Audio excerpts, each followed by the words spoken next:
نحمده ونصلي على رسوله الكريم اما بعد۔ سامعین محترم و ناظرین اکرام،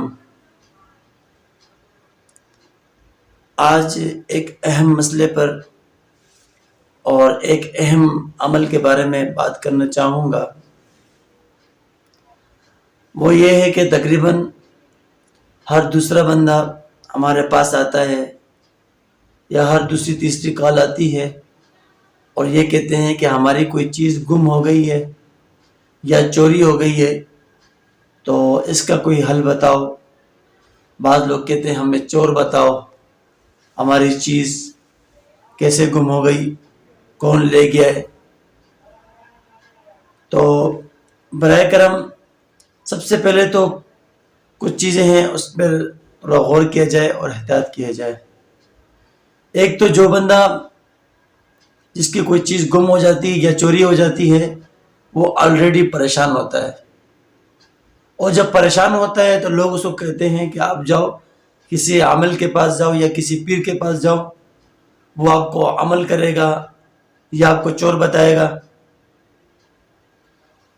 تو سب سے پہلی بات تو یہ ہے کہ کوئی بھی عامل اگر آپ کو یہ کہے کہ مجھے اتنے پیسے دو میں آپ کو چور بتاؤں، خدا را ایسے عاملوں سے بچو، ایسے لوگوں کے پاس مت جاؤ، کیونکہ آلریڈی آپ کی چوری ہو گئی، آپ پریشان ہو اور وہ آپ سے پیسوں کا مطالبہ کرتا ہے اور آپ کو کہتا ہے کہ میں صحیح یعنی ٹھیک طریقے سے جائز طریقے سے آپ کو چور بتاؤں گا، تو چور بتانے کا جائز کوئی بھی طریقہ نہیں ہے۔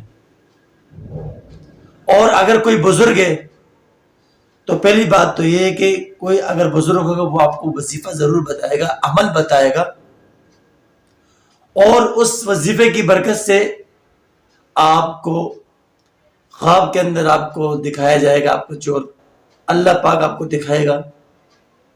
لیکن جو یہ دعویٰ کرے کہ ہم آپ کو چور بتاتے ہیں، آپ اتنے روپے لاؤ، اتنے پیسے دے دو، تو جو بزرگ ہو وہ آپ کو کبھی بھی چور نہیں بتائے گا، کیونکہ چوری یہ ایک عیب ہے۔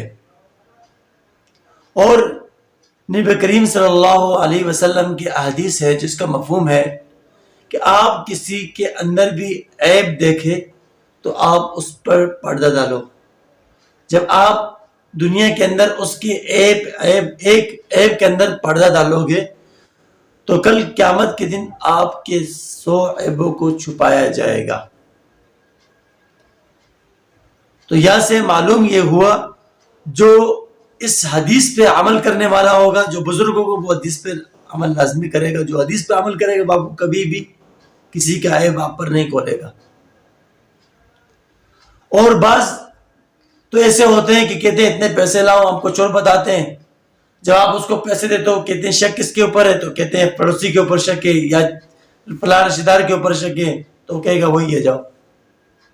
آپ سے وہ پیسے بھی لے لیتا ہے اور پھر آپ کو لڑائی جھگڑوں میں مصروف کر دیتا ہے، لڑائی جھگڑا آپ کے گھر میں پیدا کر لیتا ہے۔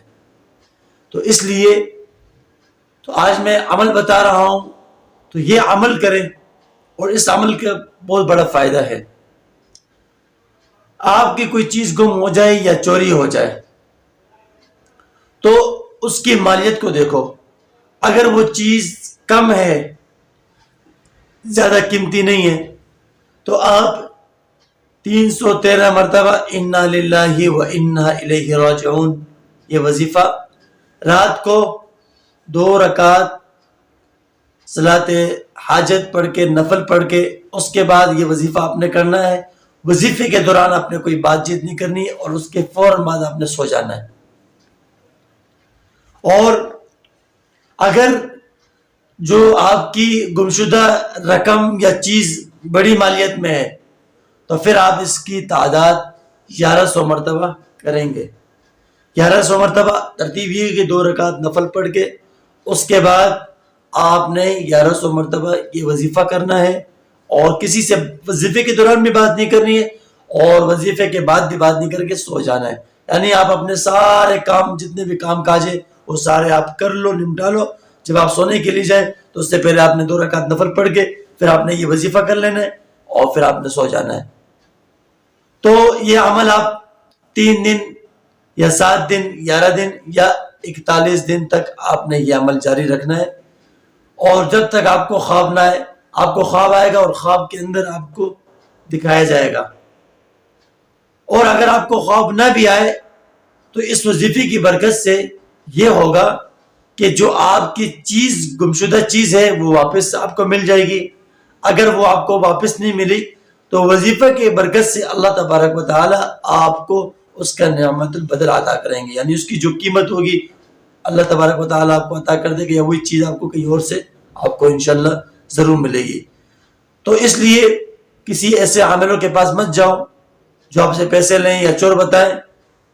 تو یہی عمل کرو، اور یہ بہت ہی مجرب عمل ہے. ایک بندہ پریشان ہوتا ہے اور پریشان میں ادھر ادھر بھاگتا ہے، اور الٹا جو نقصان ہوتا ہے وہ تو ہوتا ہے، الٹا اور نقصان بھی ہو جاتا ہے اور لڑائی جھگڑوں میں مصروف ہوتا ہے.